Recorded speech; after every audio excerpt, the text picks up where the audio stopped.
સુખદેવજી કહે પરીક્ષિત, યશોદા અને નંદ બાબા પૂર્વ જન્મના પતિ પત્ની હતા. નંદએ દ્રોણ નામના વસુ હતા અને આ યશોદા એની પત્ની, એનું નામ છે ધરાદેવી. ધરા અને દ્રોણ વસુ એ બંને પતિ પત્ની એક મના થઈને અલખને આરાધ્યા. આપણે ગંગા સતી કહે છે ને, પતિ પત્નીનું મન એક હોવું જોઈએ. ખોળિયા ભલે જુદા જુદા, પણ મન એક જ હોવું જોઈએ.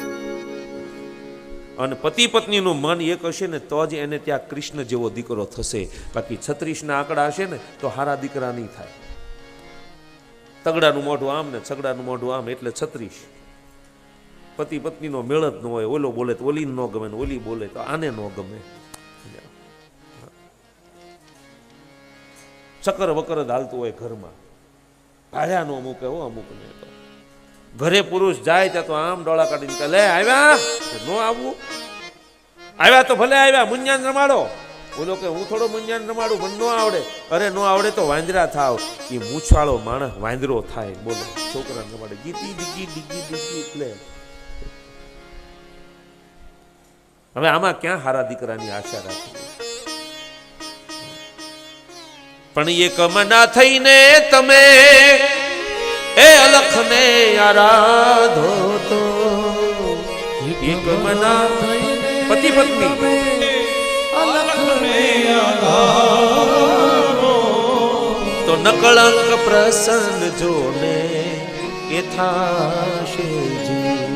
નકળંક પ્રસન્ન જોને વચન વિવેકી જે નર ને નારી પાનબાઈ, એ બ્રહ્માદિક લાગે એને પાયજી. વચન વિવેકી જે નર ને નારી પાનબાઈ, બ્રહ્માદિક લાગે એને પાય.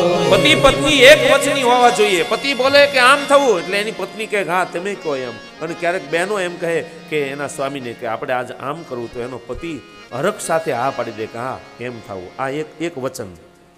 અને વિવેકી પતિ પત્ની વિવેકી હોવા જોઈએ. વચન વિવેકી જે નર ને નારી પાનબા, એને કોણ પગે લાગે? બ્રહ્માજી.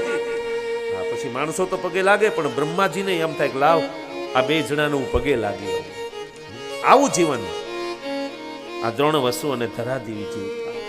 એને ખૂબ ભજન કર્યું, ખૂબ ભજન કર્યું. ભગવાન પ્રસન્ન થયા. માગવાનું કહ્યું ત્યારે બંને જણાએ એક સાથે માગ્યું કે અમારે બીજું કંઈ ન જોઈએ, અમારે વૈકુંઠની ચાહના નથી, મોક્ષની ચાહના નથી, અમારે કંઈ ન જોઈએ, અમારે બીજો જન્મ જોઈએ છીએ. અને એમાં પણ અમે પતિ પત્ની થઈને જઈએ. અને પ્રભુ બીજું વચન એ આપો કે અમે પતિ પત્ની થઈને જઈએ એટલે તમે અમારા દીકરા બનીને આવજો. બસ અમારે તમારી સાથે પ્રેમ કરવો. ભગવાન કે આ તમે થોડુંક ખોટું માંગ્યું છે. હું તમારો દીકરો બનીને આવું એમ કહો છો? હા, પણ હવે તમે ભજન કર્યું છે એટલે મારે વચન આપવું પડશે. બાકી હું માં નહીં બદલાવું. માં તો મારી એક જ રહેશે. જાઓ, તમે મારું ભજન કર્યું છે, મારું તપ કર્યું છે, એટલે તમે ગોકુળમાં નંદ અને યશોદા બનજો. અને હું અવતાર લઈશ મારી માં દેવકીને ત્યાં. હું દેવકીનો દીકરો કહેવાઈશ. પણ 11 વર્ષ અને 52 દિવસ એ જશોદા તારો દીકરો બની તારું વચન, તારા ભજનને એને હું પરિપક્વ કરીશ. જા, મારું વચન છે. હું માં નહીં બદલાવું. હું અવતાર દેવકીને ત્યાં લઈશ. પણ તારા ફળિયામાં 11 વર્ષ ને 52 દિવસ સુધી હું બાળ લીલા કરીશ. અને જશોદાનો દીકરો હું કહેવાઈશ. દેવકીના દીકરા તરીકે કૃષ્ણને ઓછા ઓળખે, યશોદાના લાલા તરીકે ઓળખે છે. જા, મારું વચન છે. અને કૃષ્ણનું એ વરદાન, એના કારણે પરીક્ષિત આજ નંદ અને યશોદાનો દીકરો ભગવાન બનીને આવ્યા છે.